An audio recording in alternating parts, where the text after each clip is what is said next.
तो फ्रेंड्स, इस वीडियो में हम लोग एग्रीकल्चर एंड इंट्रोडक्शन टॉपिक पर बात करेंगे। एग्रीकल्चर को साधारण लैंग्वेज में समझने की कोशिश करेंगे, जिससे कि एक सामान्य व्यक्ति भी एग्रीकल्चर के बारे में समझ सके कि एग्रीकल्चर क्या होता है।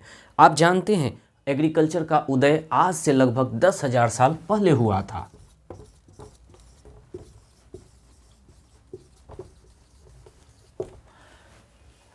और ये भी आपको पता होगा कि आज से 30 से 40 हजार साल पहले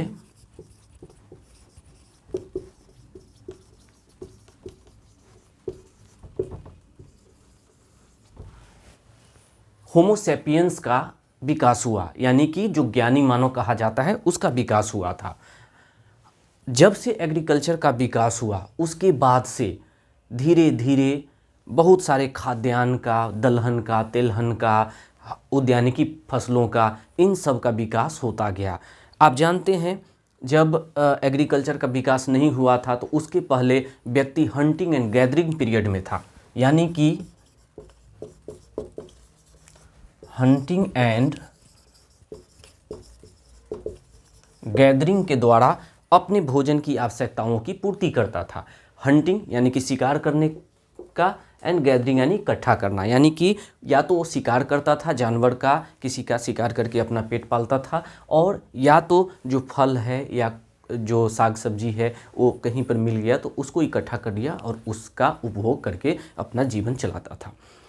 आज का जो आप एग्रीकल्चर देख रहे हैं वो क्रमिक इवोल्यूशन का परिणाम है, जो कि धीरे धीरे हुआ है। एक क्रमिक इवोल्यूशन के परिणाम स्वरूप आज का हमारा वर्तमान एग्रीकल्चर हमारे सामने दिखाई देता है, जिसमें कि आप डाइवर्स क्रॉप का डाइवर्सिफिकेशन या लाइव स्टॉक का डाइवर्सिफाई फॉर्म आप देख रहे हैं। तो हम कह सकते हैं कि एग्रीकल्चर जब से इसका विकास हुआ है और ये धीरे धीरे आज भी विकसित होता जा रहा है। आपको पता है, जो हमारा सिंधु घाटी सभ्यता है, इंडस वैली सिविलाइजेशन,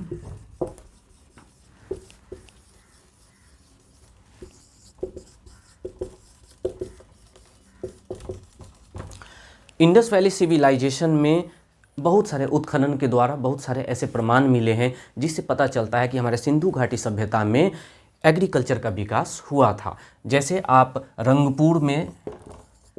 रंगपुर एक उसका नगर था सिंधु घाटी सभ्यता का, जिसमें कि राइस के साक्ष्य मिले हैं, उसी तरीक़ा से जौ के भी साक्ष्य मिले हैं। और अगर हम कैटल की बात करें तो एलिफेंट,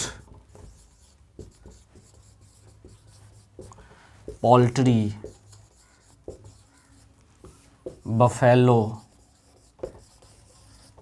ये सब वहाँ सिंधु घाटी सभ्यता में दिखाई दिए थे। यानी कि सिंधु घाटी सभ्यता का जब उत्खनन किया गया तो ये सारे चीज़ वहाँ पर प्राप्त हुए थे। तो इस प्रकार हम देख रहे हैं कि धीरे धीरे ये विकास होता गया है और आज का समय में हमारा जो एग्रीकल्चर है परिमार्जित रूप में हमारे सामने आया है। तो चलिए अब हम एग्रीकल्चर को डिफाइन करने की कोशिश करते हैं।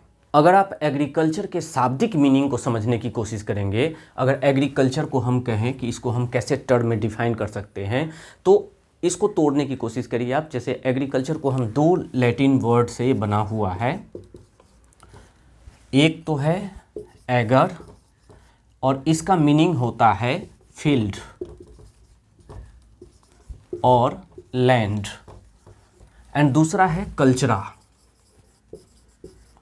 इसका मीनिंग होता है कल्टीवेशन। तो इस प्रकार से अगर हम शाब्दिक अर्थ देखें एग्रीकल्चर का, तो शाब्दिक अर्थ में होगा कि agriculture is the cultivation of land. लेकिन अगर हम इसको एक प्रॉपर डिफिनीशन देना चाहे तो हम कह सकते हैं कि agriculture can be defined as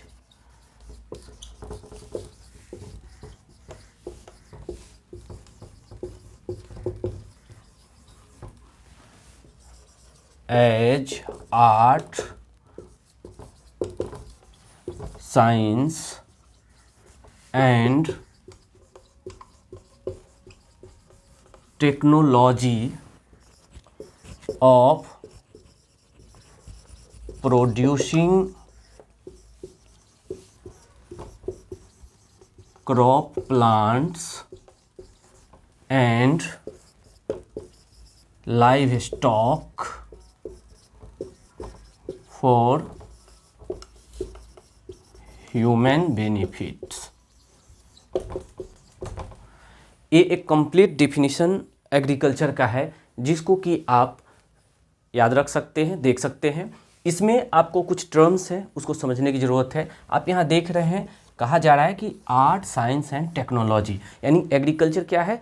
art, science and technology का कॉम्बिनेशन है जो कि क्रॉप और लाइव स्टॉक के प्रोडक्शन का काम करता है फॉर ह्यूमन बेनिफिट। यहाँ पर आपको ह्यूमन बेनिफिट्स भी याद रखना है कि कोई भी एग्रीकल्चर का वर्क हम कर रहे हैं तो ह्यूमन के बेनिफिट्स के लिए कर रहे हैं।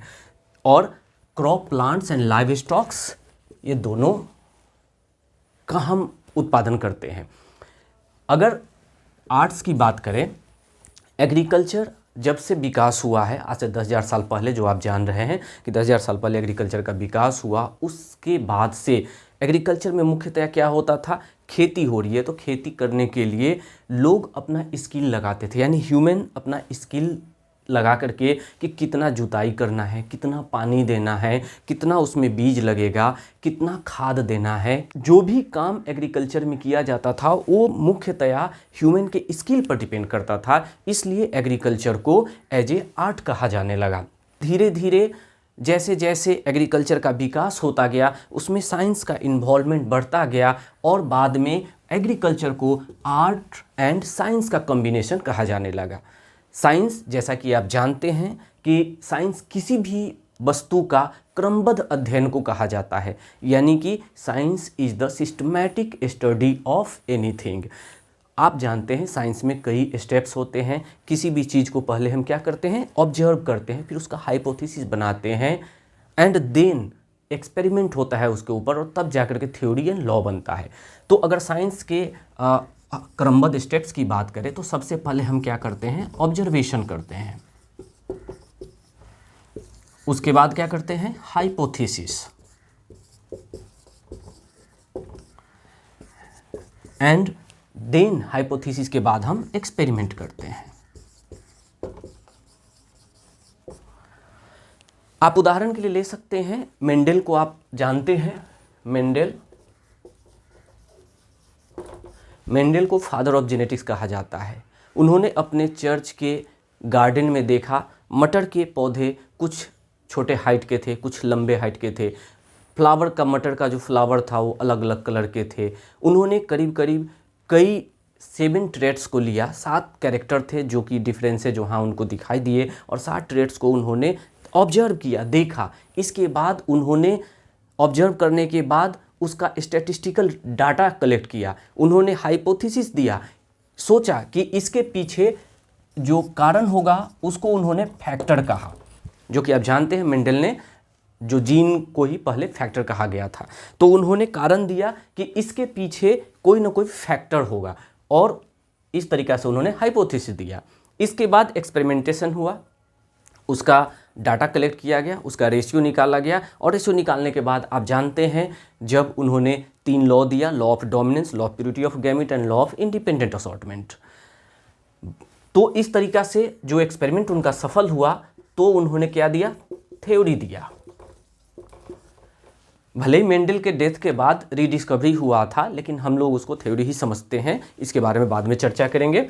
और इन तीनों में से जो law of purity of gamete और लॉ ऑफ सेग्रीगेशन था उसका कोई एक्सेप्शन नहीं मिला, और जिस कारण से इसको बाद में यूनिवर्सल लॉ माना जाने लगा। तो इस तरीक़ा से साइंस काम करता है। ये भी क्या है? एक एग्रीकल्चर का एग्जाम्पल है। चूँकि आप जानते हैं genetics and plant breeding is the branch of agriculture. आगे हम पढ़ेंगे, जब ब्रांच की बात करेंगे तब हम समझेंगे कि एग्रीकल्चर का ये ब्रांच है। तो इस तरीक़ा से हम एक एग्रीकल्चर में एग्जाम्पल देख रहे हैं और साइंस का एग्जाम्पल आप देख रहे हैं।